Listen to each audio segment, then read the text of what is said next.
Challenge చేస్తావా? ఏంటది? 2 రోజులు అన్నం తినలేనంట అని చెప్పి ఈ పానీపూరి బండి అయిన దగ్గర ఒక 10 రూపీస్ పానీపూరి తింటావా? బిల్లు కడతావా? ఫ్రీగా తినాలి. ఛాలెంజ్ అది. అడిగితే మూతి వాళ్ళకి కొడతాడు. ఎందుకు అలా కొడతాడు? చూస్తే పని చేసుకోవచ్చు కదా అంటాడు. ఏం లేదు, 2 రోజులు అయింది, పైసలు లేవు అంటది చెప్పి తినొచ్చు కదా. 2 రోజులు అయింది పానీపూరి అంటే నన్ను నా ముఖం చూస్తే ఎలా కొడతాడు? ఏమి ఇలా కొట్టాడు? అడగొచ్చు కదా. భయ్యా ఫ్రీ పానీపూరి, ఫ్రీ పానీపూరి ఇస్తాడంటారు. ఇస్తాడు. ఫ్రీగా స్వీట్ కావాలంటారు.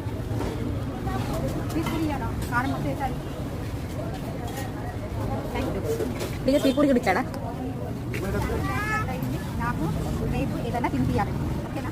మళ్ళీ రేపు ఫ్రైడ్ రైస్ కాడా ఫ్రీగా ఈరోజు హాఫ్ ప్లేట్ అని చెప్పు. సగం ప్లేటే కొంచెం చెప్పు. మొత్తం నేను నరక తినడానికి